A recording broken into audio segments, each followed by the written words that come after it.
Ladies and gentlemen, please welcome Jaclyn Arnold. Hello.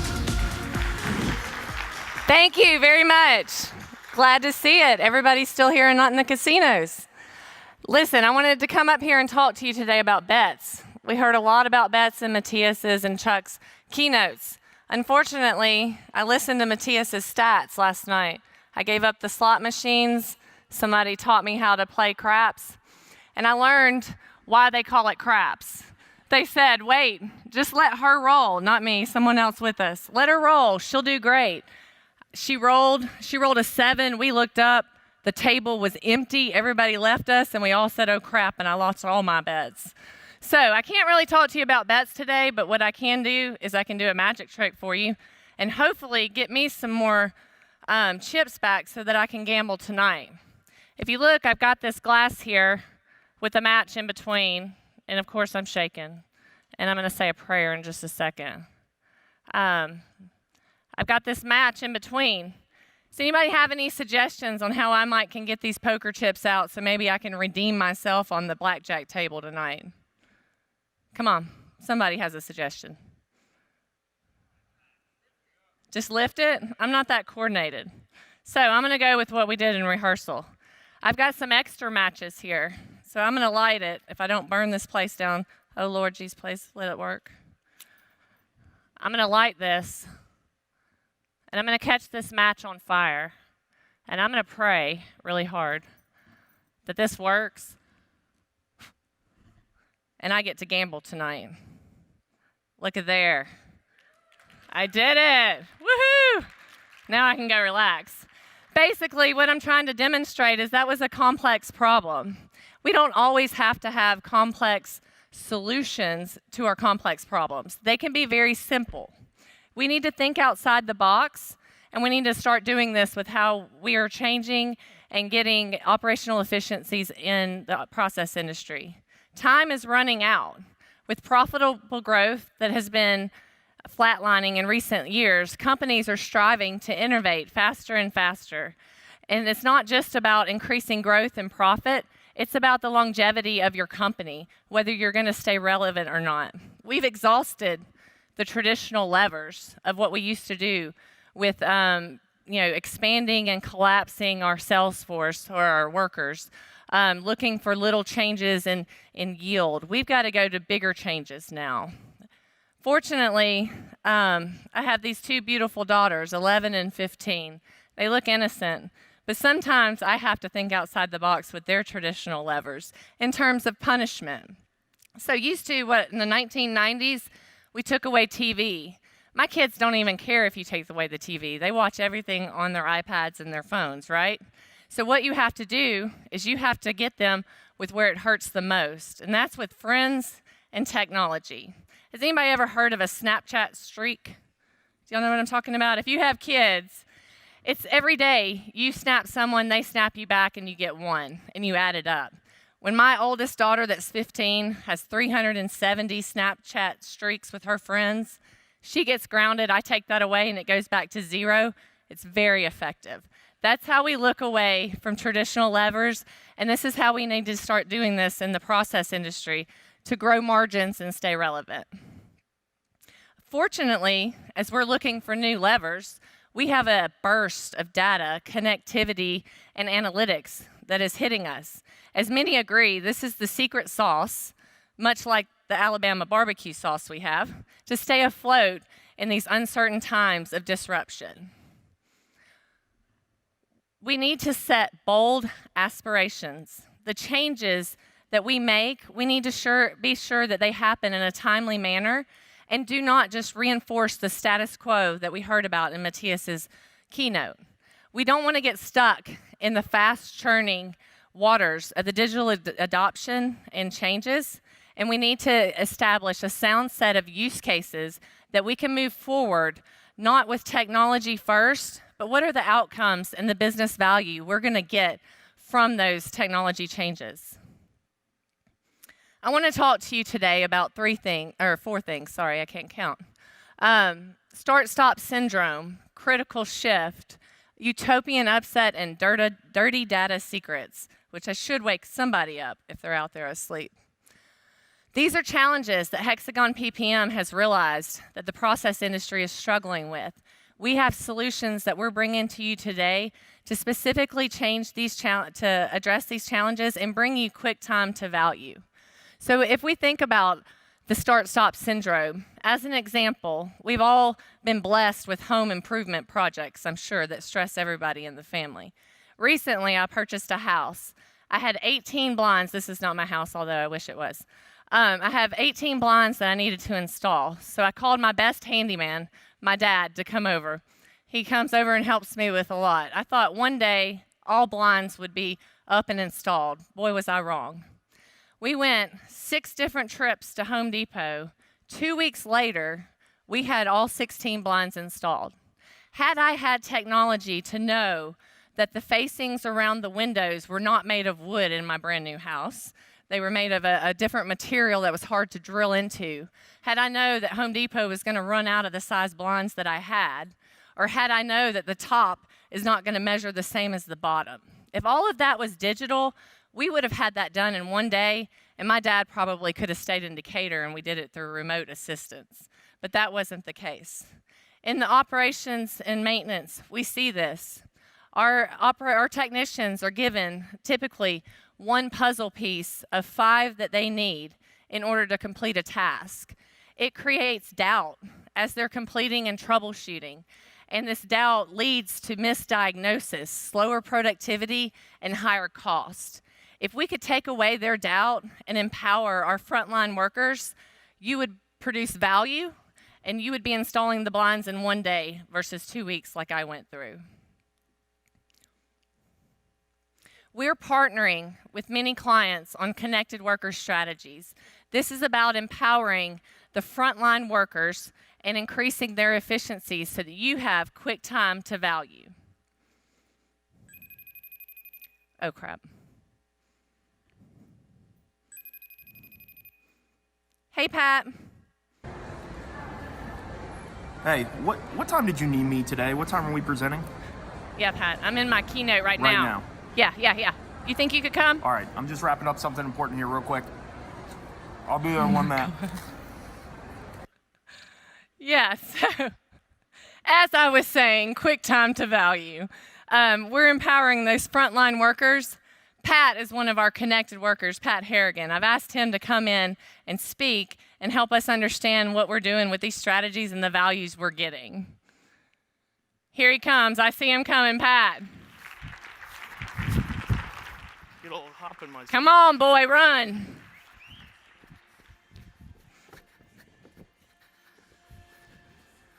Pat, I'm so glad you could join us. Connected worker, everybody give him another hand. He's been taking selfies all week. Thank you.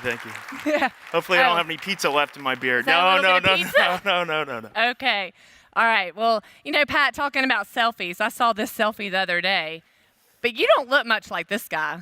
This was our first iteration, actually. This was our first attempt at connected worker. As you could imagine, people weren't thrilled with the tape. They claimed it hurt a little bit getting on and off. So this didn't work. So we had to move past this. Let's cover some things that actually I'm going to leave work. Pat with y'all for a little bit. Be good to him. Thanks, Jaclyn. Good. So Jaclyn covered what we call start-stop syndrome. It's fairly self-explanatory. I think it's something that happens to us every day, multiple times a day. And it's when we're tasked with something important to do, and quite often we get interrupted. We have to move on to other things. We come back. We have to refocus. It's very difficult to get refocused, restarted, and quite often end up doing tasks multiple times over. This happens every day to our technicians in the field, our frontline employees.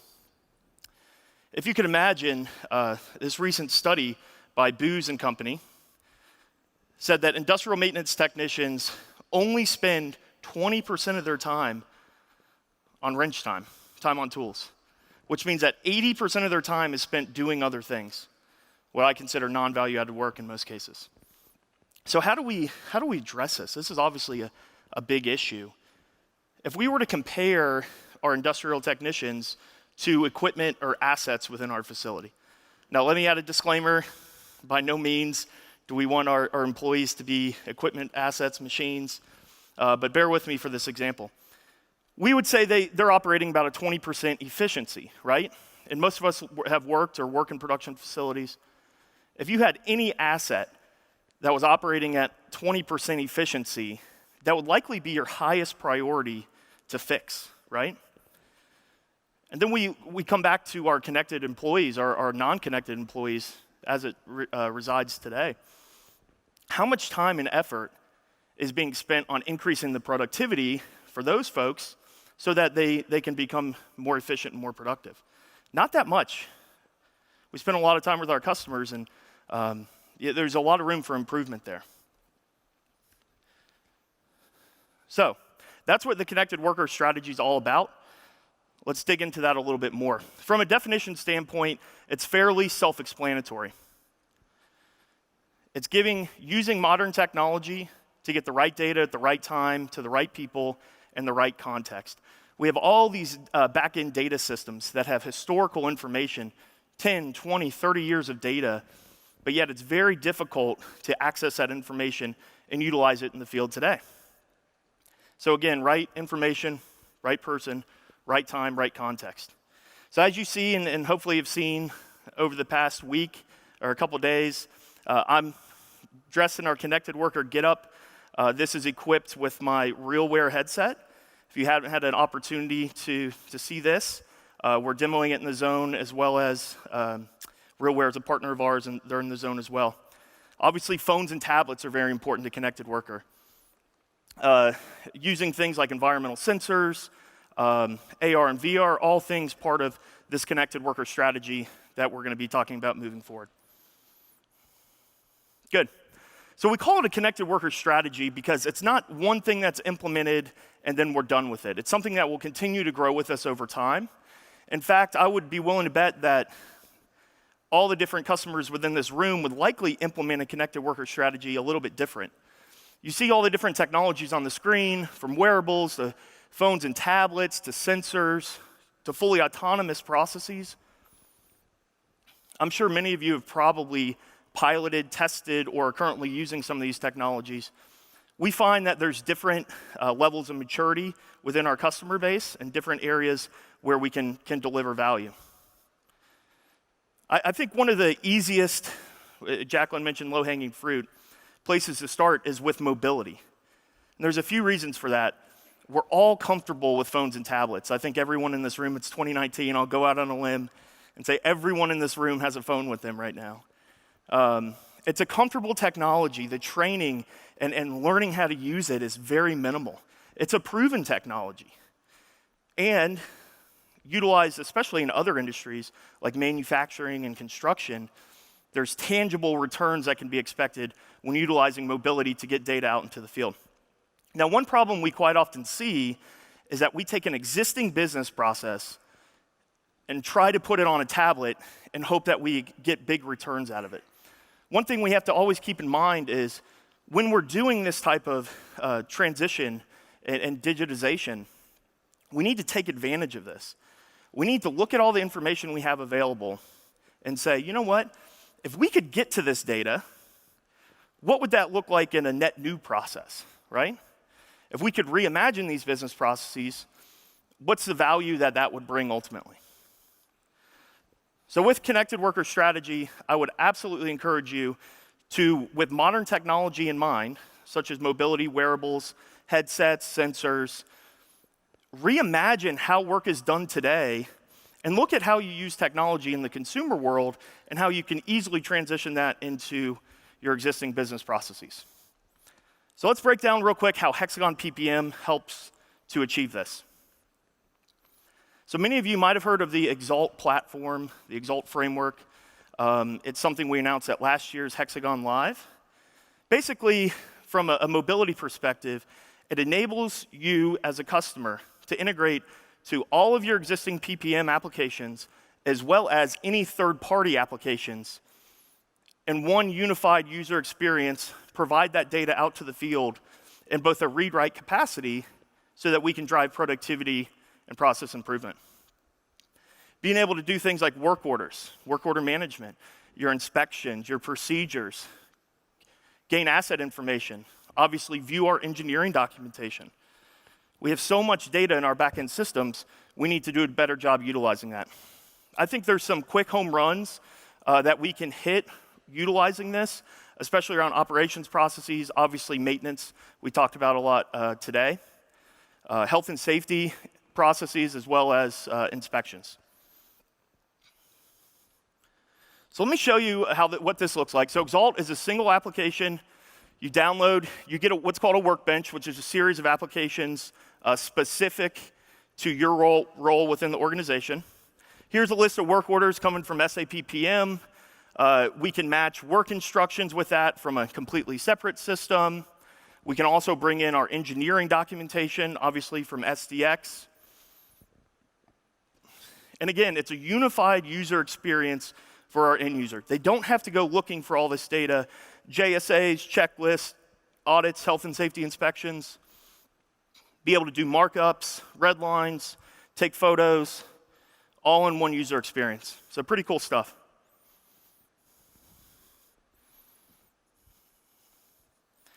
So not only is this available on phones and tablets, I think I've gotten a lot of questions this week about the headset that I'm wearing right here. So it's a really cool augmented reality headset called the HMT1, produced by RealWear. So utilizing the Exalt platform, when you configure a new workflow or a new mobile solution, it instantly works on all phones and tablets as well as this RealWear headset. And what that enables you to do is do hands-free computing. So just by talking to this device, I can now navigate my mobile applications and my mobile workflows as if I was tapping on it with a screen. Very, very powerful stuff. So we've recently engaged with RealWear to formalize a partnership moving forward to present a best-in-class connected worker solution, their hardware, our software, and we're getting ready to bring that to market here in the near future. Let me show you what that looks like a little bit. So this little eyepiece is a screen. And again, the same workflows we just covered, being able to view work order data with my instructions and my engineering documentation. Just by saying zoom level 3, I can now zoom and navigate these documents. View asset information. I want to see live information from my historians. This is all possible now right here in this eyepiece with my hands free to actually do work. Good. So with that, I'm going to declare 2019 as the year of the connected worker. I truly believe this industry and our industry is ready for this type of transition. I've had the opportunity to speak to many of you over the past couple days and look forward to discussing more with you. There's some real tangible returns that we can expect by adopting these types of processes. An increase in tool time, a reduction in rework, faster response time, increasing that collaboration amongst our teams and our facilities.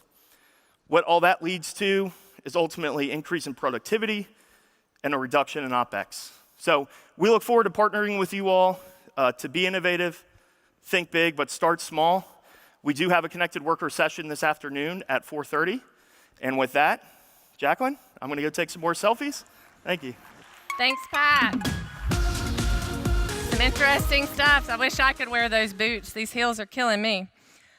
Okay, so the next thing I'd like to look at in terms of the challenges and how Hexagon PPM is helping you solve some of these challenges is our critical shift. So basically, shift happens, right? Research shows we looked at 101 different industrial accidents over the last 35 years. Specifically, I did, and the J5 team did, and they found some really surprising results. Of those 101, or the 101 accidents were related to poor communication between shifts. It's how our people are interacting with one another, transferring data, and officially working as a team to operate and maintain the units. Of these, unfortunately, of the 101 accidents, there were 104 fatalities. This is a huge risk. It's not something that's really sexy, but it's something that has to be done to reduce the risk in our process industry, not to mention the $150 billion cost. The human factor and the deficiencies and poor communications during shift handover are important to de-risk. But in addition, the human sensor, if you think of them like a sensor, like we've automated all the assets in our plants, We haven't automated our people. We're requiring them to still record things with pen and paper, not knowing is it red, green, or yellow. So we need to digitize our workforce just the same way we've digitized our assets so that they know and can have follow-up action, and everything is visible from the bottom workforce all the way up to top management and into the corporation. One other thing is the reality of how we do work is shifting. Manufacturing organizations are going to fundamentally change because technology is becoming a core part of how we execute processes. And to complicate the shift change a little bit more is we have retiring workforces. Over 50% in the next 5 years will retire.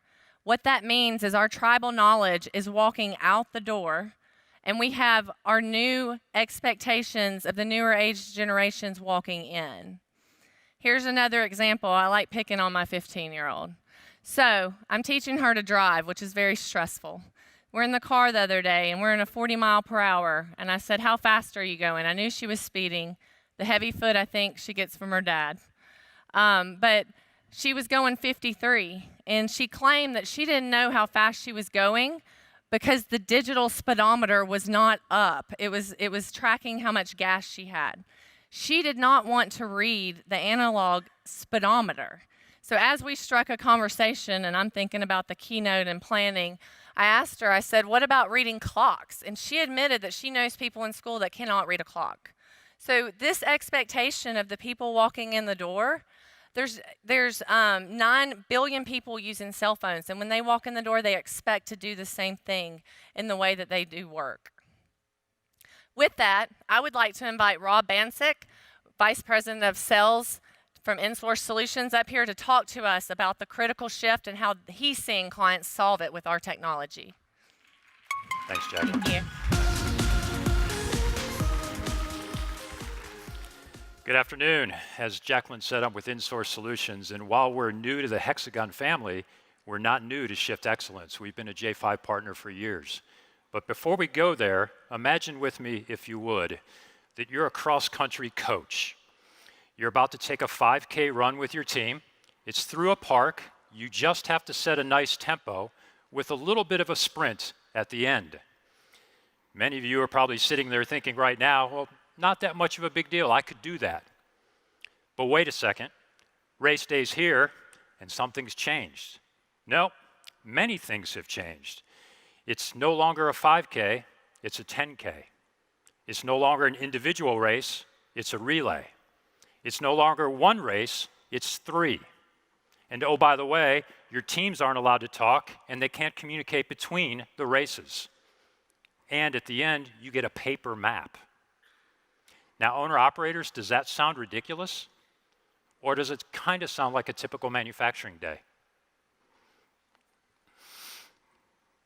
The analogy itself should stick with you a little bit based on some statistics that Jaclyn gave you a little while ago. The challenge of transferring institutional knowledge today generationally and inter and intra-shift is difficult, and it's a growing problem. We're also in the midst of trying to help a leaner, a less proficient, but yet digitally proficient workforce today. And finally, we become concerned about safety and compliance issues because of those first two. Well, Shift Excellence itself in this production environment needs recreated every day, every shift, repeatably and consistently. The collaboration that's required between shifts, between departments, between roles, and in today's world, between generations is important. In fact, it's the backbone to a perfect shift. When you're able to do that, what do you get? Well, you get improved safety. We don't have to worry about the fatalities anymore. You get a raise in compliance. You get a raise in consistency, in first pass yield and quality. You get an increase in efficiency and productivity, and your workers become more effective. The Hexagon J5 Shift Excellence Framework has allowed my team at InSource to deploy solutions just like that for our clients. This inter and intra-shift communication and the knowledge transfer between generations is about consistency, it's about improving safety, and it's about improving effectiveness so that you can improve productivity and profitability. So let's talk about why it's important. Many of you today probably have shift excellence programs that follow the standards of Fred Flintstone. The bell sounds, the clock rings, you leave your post, you exit the plant, you don't collaborate, you don't share any information, you just go. You leave where you were and let the next shift fend for themselves. Let's contrast that for a second with the way it should be, or the way it could be, if you were enabled by the J5 Shift Excellence Framework. Instead of brief, if any, verbal communications that happen in the old way behind me, you might actually spend some time collaborating, starting a shift with meaningful collaboration about what occurred on the previous shift, and setting yourself up for success. Instead of allowing operators to work with their hands only, like they've done for so many years, you might actually engage them with their heads and their heart. You might actually have a connected, agile operator working with information at their fingertips, giving them access to procedures and work instructions, giving them access to critical production information when things run awry, so that we don't cause bigger disturbances than necessary. We eliminate waste, we reduce concerns over safety, and in the end, we increase our effectiveness. We should also get rid of these darn paper-based forms. They're inaccurate, they're time-consuming, they're rarely available when you need to leverage them, and in fact, many of us probably question whether it's actually completed at all. With J5, you can leverage the data that's digital at the point of entry. When it's digital at the point of the entry, we give the operator time to think. We give the supervisor time to focus. And in fact, we create time for collaboration. It provides a means for communication during critical production events.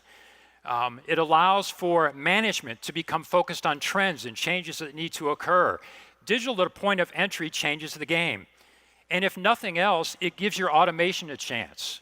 Allow people to do work instructions or maintenance rounds with context instead of just digital points, ones and zeros. It might even automate your work request, your EAM systems. Finally, the old way leaves many people exhausted, if not bored with what they're doing today, and in fact, dreading coming back tomorrow. If we can digitally transform our culture and engage our workers so they actually are energized and want to return to work, think about the results that you might get. And in the end, you might even have management and senior staff leveraging this newfound knowledge. If we continue to do it this old way, there's going to continue to be consequences. We're going to continue to have poor execution, poor communication, poor collaboration, and frankly, poor performance.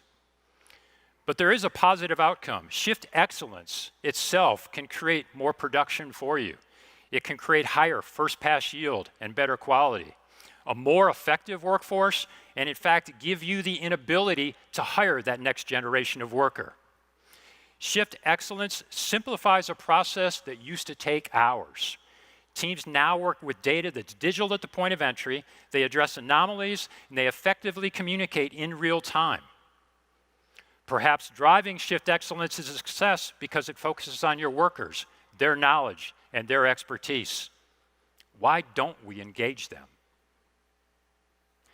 So let's take a look for a second at one of our clients, AW North Carolina, who has clearly engaged their workforce and has gone down a shift excellence path.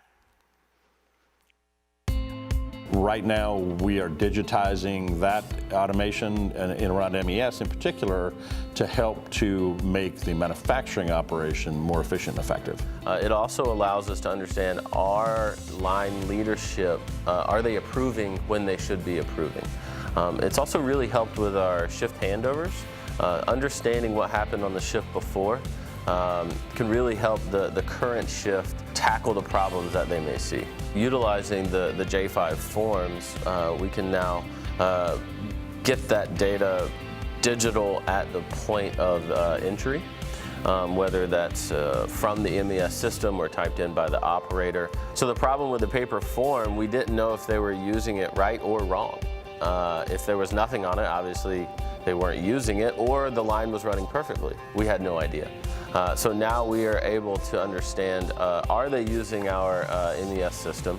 And are they confirming the data? And that's one of the KPIs we're tracking now. At first, they were hesitant because now we knew exactly what was going on in the line, and we had a big brother that was kind of watching and could tell the true story. But when they realized that now their overtime is reduced and then they get to go home early because we're collecting all this data to improve the line's performance, they really started adopting it. Digital at the point of entry, reduced overtime, and engaged workforce. My friends at AWNC are past what ARC's been talking about, if you've read lately, that digitizing work procedures in manufacturing is that next killer app on the digital journey. AWNC is already there. And in fact, at InSource, many of our clients are already there. They're engaged with their hands, their hearts, and their heads. They know what to do, they know how to achieve it, and they do so consistently over time. More importantly, when they're not able to produce expected results, they know the actions to take, and they minimize the chance of a repeated occurrence of that same loss. This itself is a critical shift in manufacturing that's been a long time coming. So step back for a second, and let's get back on that cross-country relay sprints. If you had an engaged team that was able to communicate, the information you needed was digital at the point of entry, and you had a way to hand off in that relay, that 10K sprint individual race that changed to whatever I said it was at the beginning is probably not so daunting anymore. And in fact, to hear more about AWNC and their digital journey, you can join the rest of my team in session 2405 later this afternoon. Thank you. Thank you. Good stuff, right? I think my mic's on. So, looking at the 4 that we're covering, the next one we want to talk about, very interesting, utopian upset. Wonder what that's about. So, if you Google definition of digital twin, any idea how many results you might get back? I paid her to talk.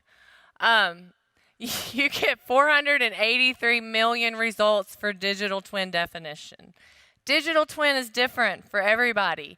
It can be used differently, you get value differently, but to complicate it, a lot of people get sidetracked thinking that the digital twin has to be perfect. You have information today that you can build a digital twin. It may not be the exact as-built model, you may not have the laser scan, you may only have the P&IDs, but you have to start with what you have and not let the utopian upset take over you. So let's talk about that a little bit more. Most plants have of all our clients that we've done assessments with, we see 25 to 50 different silos of information that our plant owners have. So building a digital twin is a daunting task, but it's something that has to be done. In addition, for those 3D models that are very desirable, I call them precious gems. They existed one time in 1990 for our brownfield plants. Then someone put them on the O drive. They sat there and now they're outdated and can't be used. So how are you supposed to start building a digital twin when you have an outdated model from 1990 and you have 50 different silos of information to gather and create consistency and confidence in what data you serve up? We know it's daunting, but it's something we have to do. And the reason we have to do it is because there's true returns. Remember I mentioned traditional levers. This is something that's not a traditional lever that you have to spend time, invest time, and make it happen. And the reason is you can save up to 40% in your CapEx, up to 50% in your OpEx. This is fundamental to how you digitally change your operations and maintenance processes and how work is completed. With that, I have another guest speaker. Al Chan with Canadian Natural Resources is going to come help us understand. Please welcome him. Thanks, Jaclyn. Thank you.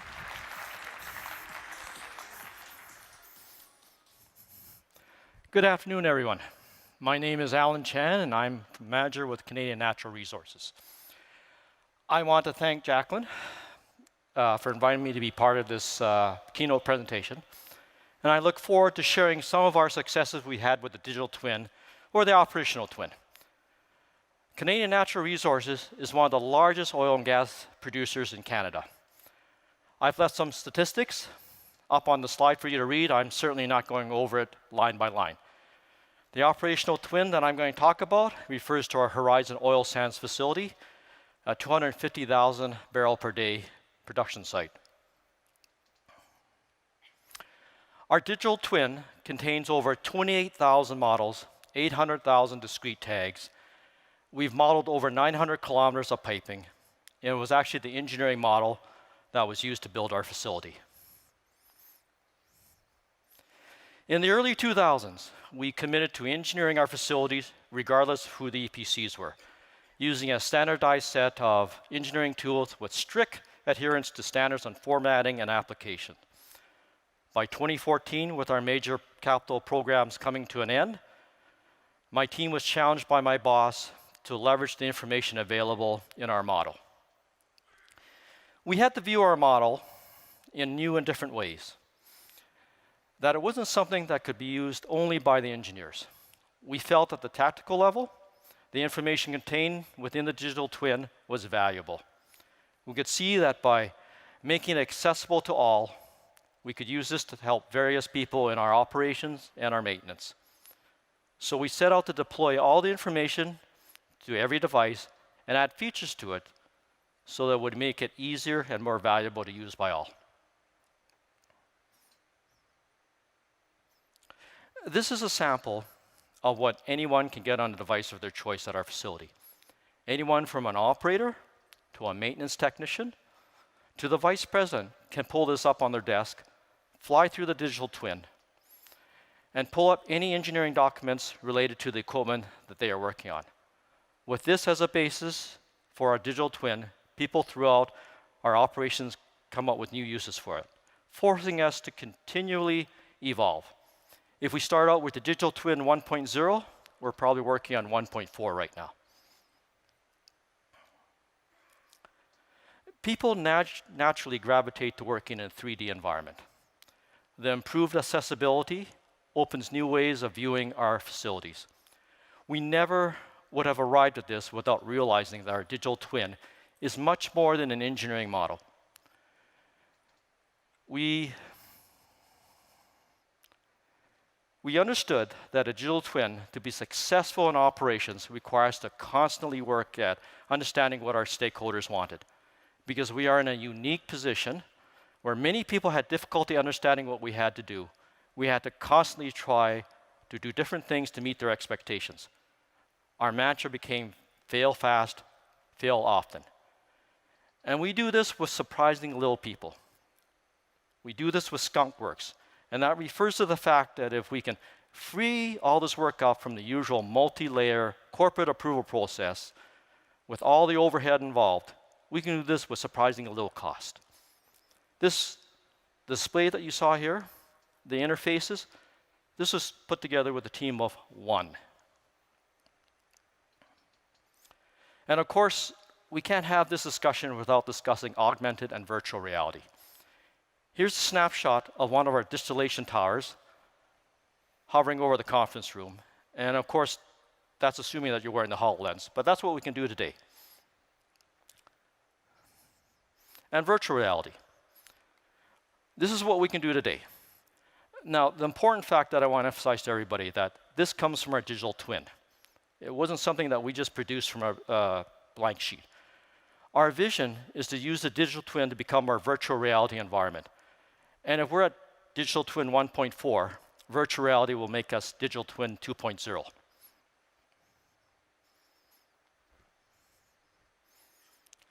This is a video clip of a fly through our primary upgrading unit in our virtual reality environment. We're doing this right now. This fly through was produced in-house by personnel in a couple hours. And this is directly off our digital twin. So I'm going to leave you with one more clip, and it's a bit of a whimsical clip, but I just want to leave everyone with one thought, and that in virtual reality, the sky's the limit and the possibilities are endless. Thank you very much. Thanks a lot, Jaclyn. Got zombies. Woo. Awesome. So the last challenge that we are going to discuss today is my favorite, dirty data secrets. So what does that mean? I'm going to cover this, didn't want to bring another guest speaker up. So what does dirty data secret mean? The dirty part is about the amount of effort required to bring your data together and actually use it. The secrets is the insights that data is not telling you today and costing you money as you're not using your data. If you look at it, research shows that 30% of your revenues is to having poor visibility into your data. And the Harvard Business Review says the reason this data costs so much is because your employees have to deal with this every day in their work, and it's time-consuming and very expensive.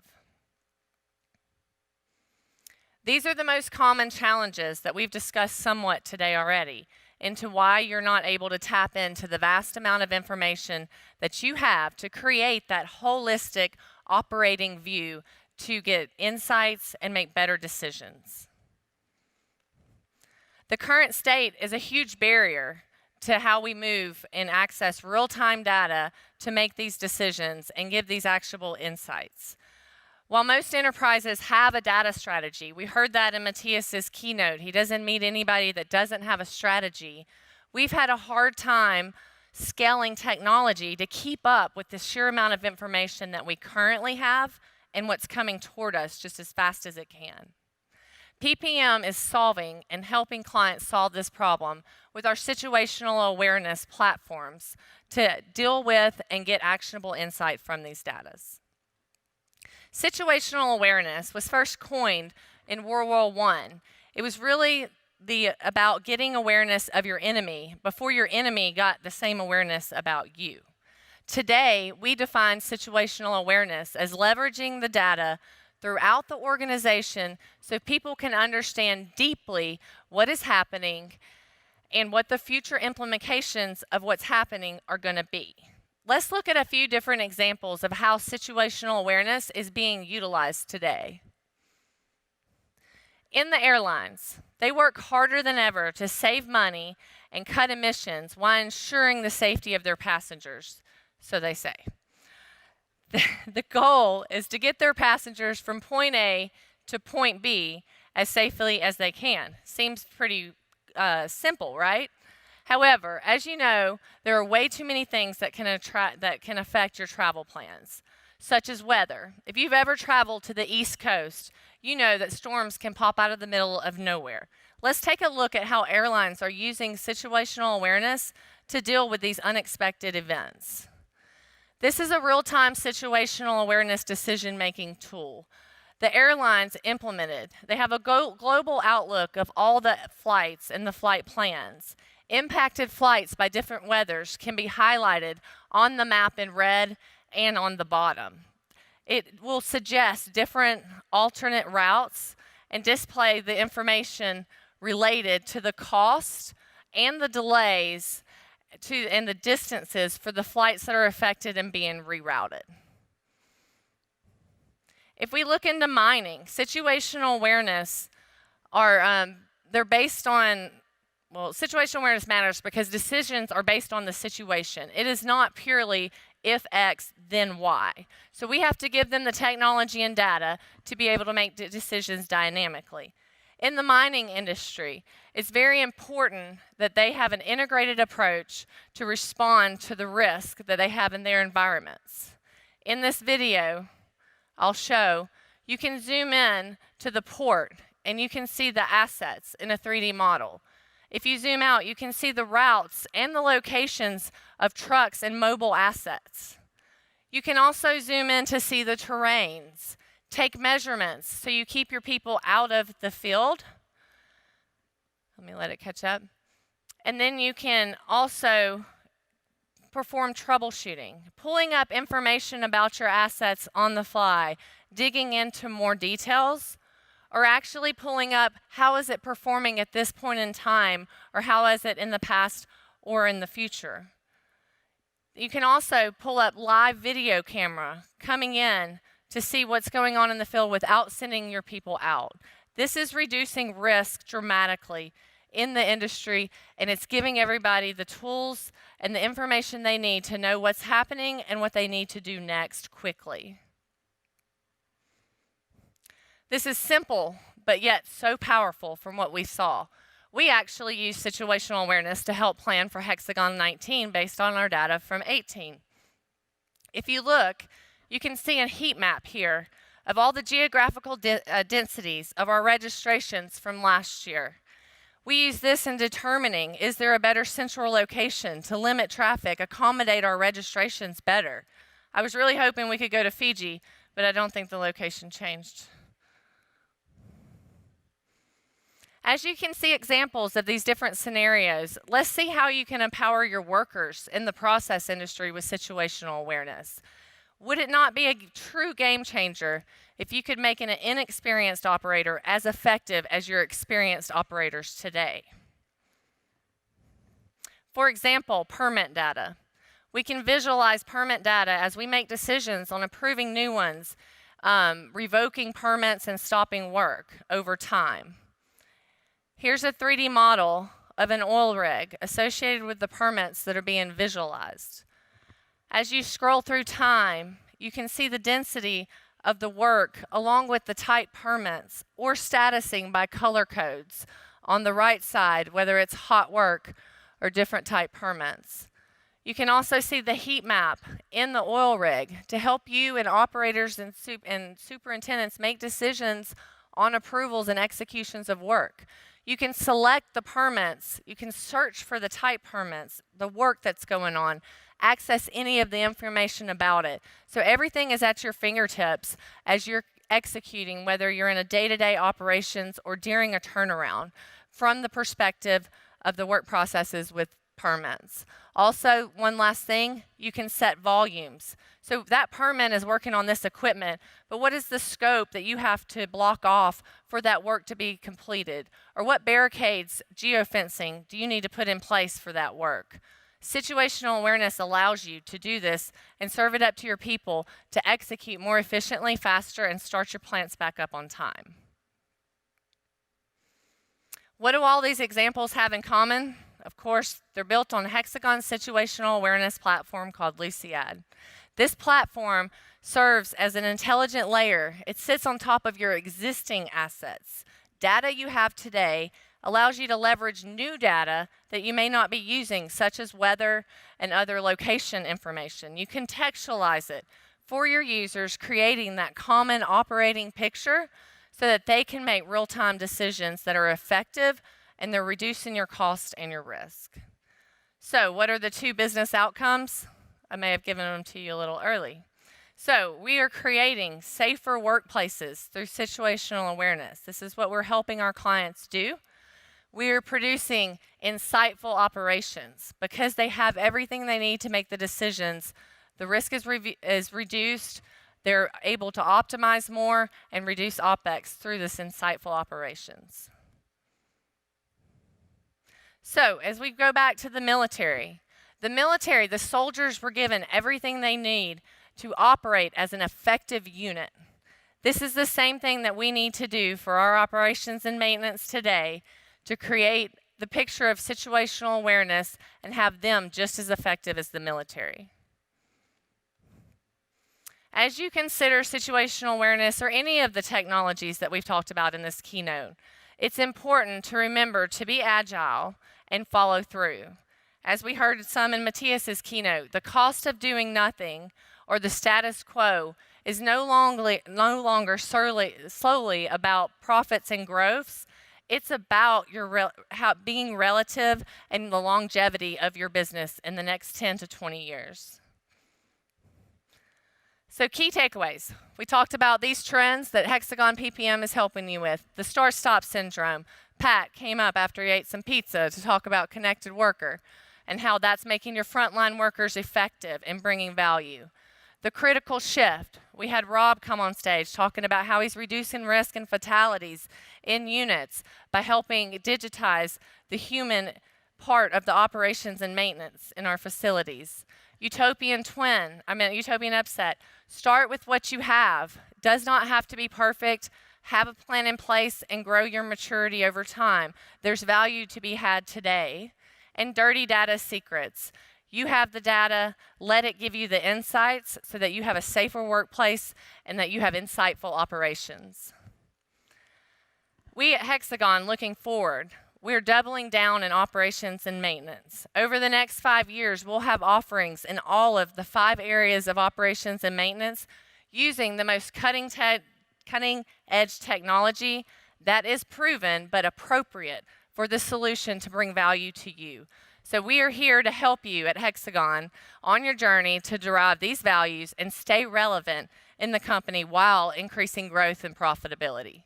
As you travel home, hopefully with more winnings than I did at the crap table last night, think about what matches you can strike, thinking outside the box, utilizing new technology to change your processes and people.